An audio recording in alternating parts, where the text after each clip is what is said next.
Good evening, students. Today's topic is National Ambient Air Quality Standards, which is often written as NAAQS.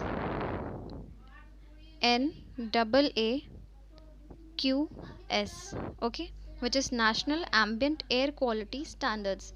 So, see, in your question, you're not going to get you will get a question like what is the full form of NAAQS. So you should be able to tick the correct answer, which would be National Ambient Air Quality Standards. Okay, so these national ambient air quality standards have been notified by CPCB.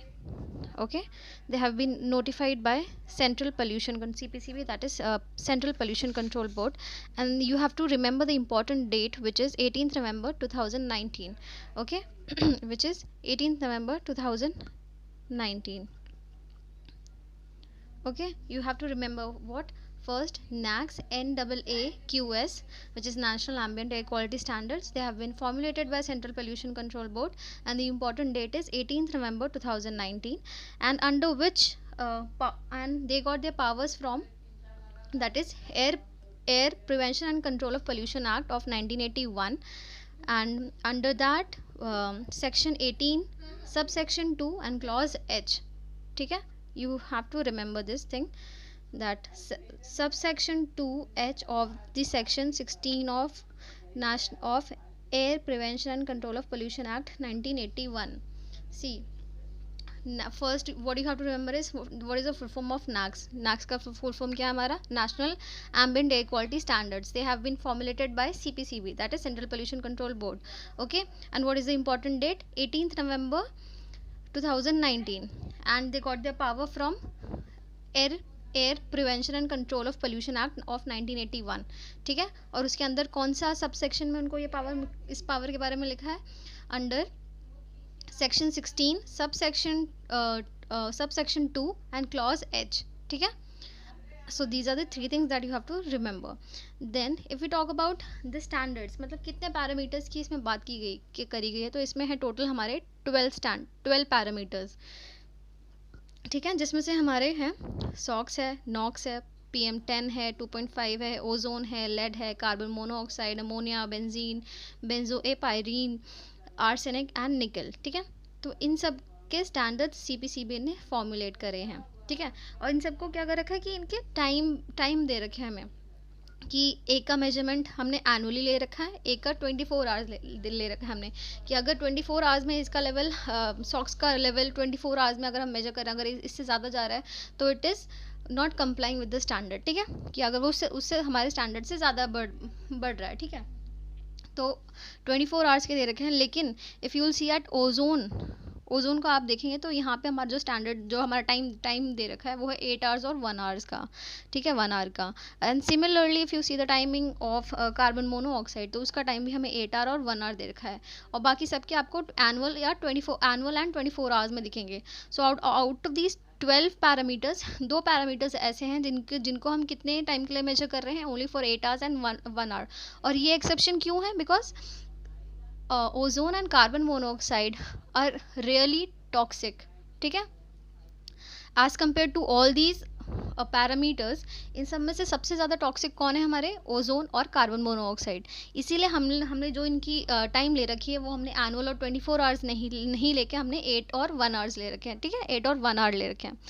तो exam में what is important from the exam point of view is the method of measurement. ये तो आता ही आता है हर exam में. You can see one question from there कि सॉक्स को आप कौन से मेथड से उसको मेजर कर रहे हैं. ठीक है, अगर ये नहीं आएगा आपका, तो ये जो हमें कंसंट्रेशन दे रखी है यहाँ पे, हमें वो पूछ लेते हैं. And see what is more important here is these.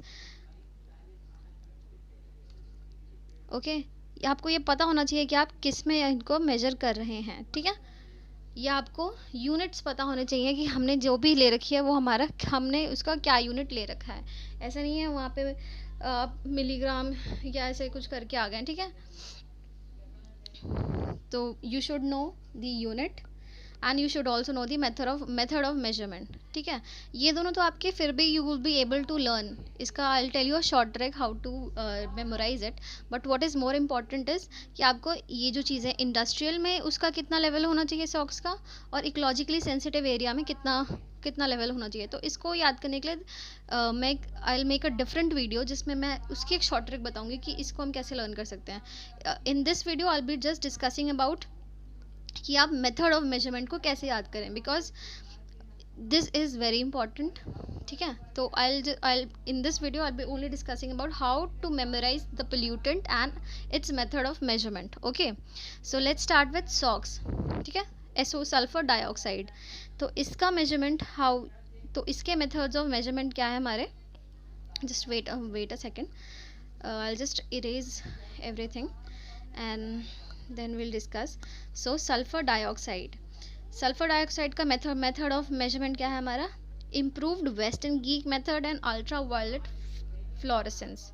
Okay, so आपको सल्फर डाइऑक्साइड का कैसे याद करना है, सल्फर डाइऑक्साइड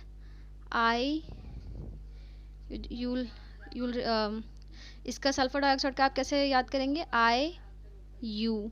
तो सल्फर का क्या होगा, सल्फर डाइऑक्साइड का मेथड ऑफ मेजरमेंट क्या हो गया, IU, ठीक है। I से हो गया improved western Gaeke method, U हो गया हमारा अल्ट्रा वायलेट फ्लोरेसेंस। ओके, आपको ऐसे छोटे छोटे न्यूमोनिक टाइप्स बनाने पड़ेंगे आपको, अगर आपको कोई चीज़ मेमोराइज करनी है, because this is such a long table and it is, आपको उसको बार बार रिवाइज करना पड़ेगा तभी आप उसको मेमोराइज कर पाएंगे। तो अच्छा होगा कि आप इसके छोटे स्मॉल नोट्स बनाते रहें, और ऐसी चीज़ें, छोटी छोटी चीज़ें अपने आप शॉर्ट ट्रिक्स बना के ही ये सारी चीज़ें आपको खुद याद होंगी, ठीक है। फिर आता है हमारा NOx, that is nitrogen dioxide. तो उसका हमारा क्या मेथड है, modified Jacob and Hochheiser, that is Na arsenide, and second है हमारा केमिल्यूमिनेसेंस। तो इसको हम क्या लिख लेंगे, MC, ठीक है। सल्फर डाइऑक्साइड क्या था हमारा, सल्फर डाइऑक्साइड था हमारा IU, सॉक्स था हमारा IU, नॉक्स था हमारा MC, ठीक है। IU से क्या था हमारा improved western Gaeke and ultra violet fluorescence, और नॉक्स का क्या था हमारा M and C। M से क्या है हमारा modified Jacob and Hochheiser, that is Na arsenide, और C से क्या हो गया हमारा केमिल्यूमिनेसेंस, ठीक है। Now we move on to PM10 and 2। PM10 and 2 का अगर आप मेथड ऑफ मेजरमेंट देखेंगे तो इन दोनों का सेम है, विच इज़ GTB। दिल्ली में GTB नगर है ना, जहाँ पे नॉर्थ कैंपस में, तो आपको जस्ट वही मेमोराइज करना है कि ये GTB है। PM10 और PM2.5 का क्या है, GTB। तो G का क्या हो जाएगा हमारा ग्रेविमेट्रिक मेथड, T का क्या हो जाएगा TOEM टॉइम, और B का हो जाएगा beta attenuation. See I will make a different video जिसमें मैं ये सारे मेथड्स कैसे हम उसमें सॉक्स नॉक्स को कैसे मेजर करते हैं, आई will make a different video on that. इसमें जस्ट हम मेथड के नाम याद कर रहे हैं एग्ज़ाम पॉइंट ऑफ व्यू से, क्योंकि एग्ज़ाम में they very rarely ask about कि आपने इस मेथड में ये क्यों करा, बहुत रेयरली ही वो पूछते हैं। ज़्यादातर वो क्या पूछेंगे आपसे, मेथड ही पूछेंगे कि आपने इसमें कौन से मेथड से आप इसको मेजर करते हैं, ठीक है। तो हमने इसका तो देख लिया, सॉक्स का हो गया हमारा IU, नॉक्स का हो गया हमारा MC, PM10 और 2.5 का हो गया GTB, gravimetric, TEOM and beta attenuation, ठीक है। अब हम आते हैं ओजोन पे। ओजोन और कार्बन मोनोऑक्साइड की मैंने आपको एक चीज़ क्या बताई थी कि इनका जो भी हम मेजरमेंट लेते हैं, जो भी हम टाइम लिमिट लेते हैं, इनकी वो कितने की होती है, 8 आवर्स एंड 1 आवर्स, और बाकी की कितनी होती है एनुअल, या तो हम एनुअली लेंगे उनकी रीडिंग, या तो हम लोग 24 आवर्स में लेंगे। और ऐसा क्यों है कि why there is an exception for what do you say, why there is an exception for carbon monoxide and ozone, because carbon monoxide and ozone are comparatively more toxic when they are compared with other parameters। और NACS में कितने total parameters हैं हमारे, total 12। Okay, सो अब हम आते हैं ozone पे। ओजोन को आप कैसे मेजर करेंगे, UV photometric, chemiluminescence and chemical method. तो आप यहाँ क्या लिख सकते हैं, UCC, ठीक है, UCC लिख लो या UC स्क्वायर लिख लो, जिससे आपको लर्न हो। आपको छोटी छोटी ट्रिक्स बनानी पड़ेंगी अगर आपको याद करना है तो, ठीक है। तो इसका हो जाएगा UCC। For me it is better if I remember by UCC, ठीक है। तो U से हो जाएगा आपका UV फोटोमेट्रिक, C से केमिल्यूमिनेसेंस और दूसरे C से केमिकल मेथड, ठीक है। Then comes lead. लेड का क्या है ASS एंड ICP मेथड, ठीक है। और दूसरा क्या है ED XRF। तो आप इसको कैसे लर्न कर सकते हैं, इसके लिए you can just right like this, कि एक तो आप ASS लिख लो एस, ठीक है। और फिर जहाँ पे आप एस लिखेंगे, जो भी हमारा एटॉमिक स्पेक्ट्रोस्कोपी जो ये हमारा मेथड होता है, इसमें ये दोनों साथ में होता है, साथ में it's like the same method S और ICP। तो आपको याद होगा जहाँ पे भी आपका एस की बात हो रही है वहाँ पे ICP की भी बात होगी। तो एक हमारा ए हो गया, एक हमारा E हो गया। तो इसको आप कैसे लर्न कर सकते हैं AE, ठीक है। इसकी शॉर्ट ट्रिक आपको ऐसे करनी पड़ेगी कि एक A हो गया, एक आपका E हो गया। ओजोन का क्या था, ओजोन का था UCC, UV photometric, chemiluminescence and chemical method. और लेड का क्या हो गया ए से क्या हो गया एस एंड ICP, दोनों साथ में ही बोले जाएंगे। और E क्या हो गया हमारा ED XRF using Teflon filter.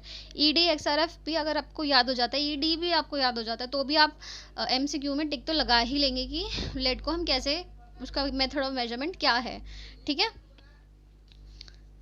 उसका मेथड ऑफ मेजरमेंट क्या है। तो ये छोटी छोटी शॉर्ट ट्रिक्स आपको अपनी हर चीज़ में बनानी पड़ेंगी, क्योंकि इतने बड़े बड़े डॉक्यूमेंट्स, इतने बड़े बड़े चीज़ें आपसे ऐसे याद होंगी नहीं, ठीक है। फिर आता है हमारा carbon monoxide and oxygen and ozone, carbon monoxide and ozone are the exceptions, as I had already told you. And why they are an exception? Because they are really toxic, and they are comparatively more toxic when they are compared to the other parameters, other 10 other parameters। and total कितने parameters हैं हमारे 12, ठीक है।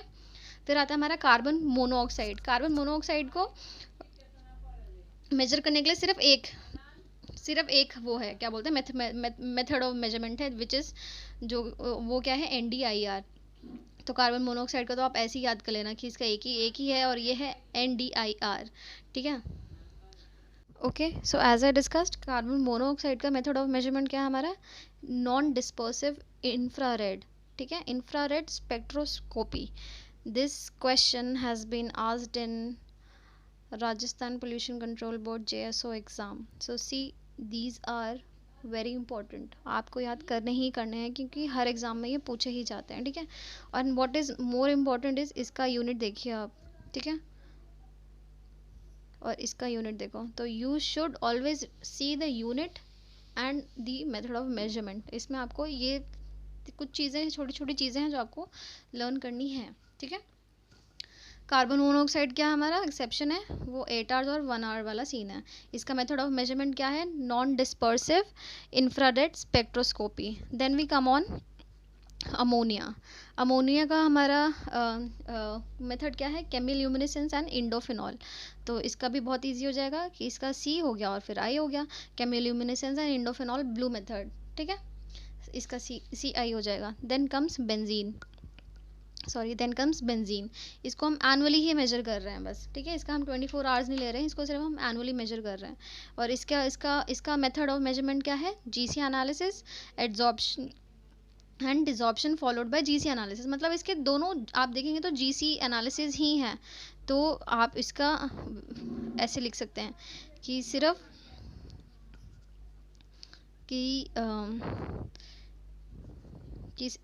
GC है, and for your convenience just right GCA, कि एक GC analysis हो गया और एक GC हो गया और एक GC एड्जॉर्प्शन हो गया, ठीक है। बेंजीन का क्या याद रखना है आपको कि ये सिर्फ एनुअली किया जा रहा है। इसका मेथड ऑफ मेजरमेंट क्या है, GC एंड GCA। GC क्या होगा हमारा, गैस क्रोमेटोग्राफी, और GCA क्या हो गया हमारा, gas chromatography, which is followed by adsorption and desorption, ठीक है। Then we come now come to benzo a pyrene, ये भी एनुअली कर रहे हैं, और इसको हम इसका हमारा मेथड ऑफ मेजरमेंट क्या है, HPLC या GC analysis. HPLC and GC analysis ये दोनों चीज़ें भी साथ में ही आती हैं अगर हम कोई भी मेजरमेंट की बात करते हैं। तो आप इसका भी simply you can just right GC, आप इसके यहाँ पे भी सिर्फ GC ही लिख सकते हैं, ठीक है। कि ये भी हम वेट अ मिनट कि बेंजोएपाइरीन को भी हम कैसे मेजर कर रहे हैं, GC से कर रहे हैं, लेकिन ये थोड़ा सा कॉम्प्लेक्स लग रहा है बेंजीन से, तो इसमें हम HPLC भी कर रहे हैं, ठीक है। HPLC भी हमारा इसमें मेथड है। एक GC, एक हमारा GC हो गया और दूसरा हमारा HPLC हो गया, ठीक है। One is GC and other one is HPLC। Now we come on to arsenic, ये भी हम एनुअली ही मेजर कर रहे हैं, और इसका मेथड क्या है, एस एन ICP, ठीक है। इसका भी A लिख लो आप, A से ही आपको याद हो जाएगा, AI लिख लेना या तो आप, A से एस एन ICP मेथड। सी जहाँ पे भी हम एस की बात करेंगे, ठीक है, उसके साथ में ICP जाएगा। ये दोनों मेथड में क्या होता है कि एक की एफिशिएंसी ज़्यादा होती है, जो BDL वैल्यू होती है ना एक, वो इन दोनों का मेजर डिफरेंस क्या है कि एक में वो थोड़े कम लेवल तक, अगर वो जो भी मेटल है वो उसकी अगर ट्रेस बहुत कम क्वांटिटी भी होगी तो भी वो मेजर कर लेगा, लेकिन दूसरे में वो उतने कम लेवल मेजर नहीं कर पाता। बस यही डिफरेंस है एस और ICP मेथड में, ठीक है। तो दे गो टुगेदर ओनली। अगर आपको एफिशिएंसी को ज़्यादा ही चाहिए कि वो मेटल कितना ही है, तो हम एफिशिएंट वाले मेथड पे जाते हैं, ठीक है। तो हम ICP पे जाते हैं, ठीक है। तो जहाँ पे AS की बात करेंगे वहाँ पे हमारा ICP भी आएगा, ठीक है। तो ये आप ऐसे याद रखना है आपको। देन कम्स निकल। निकल का मेजरमेंट हम क्या है, हमारा मेजरमेंट मेथड क्या है, वो भी हमारा एस और ICP मेथड ही है, ठीक है। तो आर्सेनिक और निकल दोनों का एस एंड ICP मेथड हो गया। बेंजीन का क्या था, हमारा GC था, गैस क्रोमेटोग्राफी। बेंजोएपाइरीन उससे थोड़ा सा व्हाट डू यू कॉल, थोड़ा सा कॉम्प्लेक्स था, तो उसमें हमारा GC भी आ गया और HPLC भी आ गया, ठीक है। और अमोनिया का हमने क्या करा कि अमोनिया में CI है हमारा, ठीक है। तो आप एक सिंपल सा टेबल बना लेना जिसमें आपने सिर्फ शॉर्ट फॉर्म्स लिखे हों। कि सल्फ़र का क्या हो गया कि सल्फ़र का हमने क्या करा, सल्फ़र डाइऑक्साइड का क्या हो गया हमारा IU, सल्फ़र डाइऑक्साइड का हो गया हमारा IU, नाइट्रोजन का नॉक्स का हो गया हमारा MC, ठीक है। पार्टिकल GTP इनका हो गया हमारा GTP, PM10 और 2.5 का, ठीक है। कार्बन मोनोऑक्साइड का हमें पता है उसका हो गया हमारा NDIR। तो आप ऐसे करके एक छोटा सा टेबल बना लेंगे तो फिर आपको बहुत इजीली आप इस सबको पूरे को लर्न कर पाएंगे, ठीक है। तो आपको क्या करना है, जस्ट आप इस document, I attach this document in the comment section, वहाँ से आप इस डॉक्यूमेंट को डाउनलोड कर लेना और उसके आगे इसका प्रिंट आउट निकाल लिया कैसे भी करके, या तो खुद ही लिख लेना आप, बस उसके आगे ये शॉर्ट फॉर्म्स लिख लेना और फिर जस्ट कीप रिवाइजिंग इट, आपको अपने आप चीज़ें लर्न हो जाएंगी। And in the upcoming videos I will be discussing these limits की कंसंट्रेशन होनी कितनी चाहिए, ठीक है। इसका भी एक शॉर्ट ट्रिक बना के I will just share it with you all. So that's all for today and keep revising and all the best.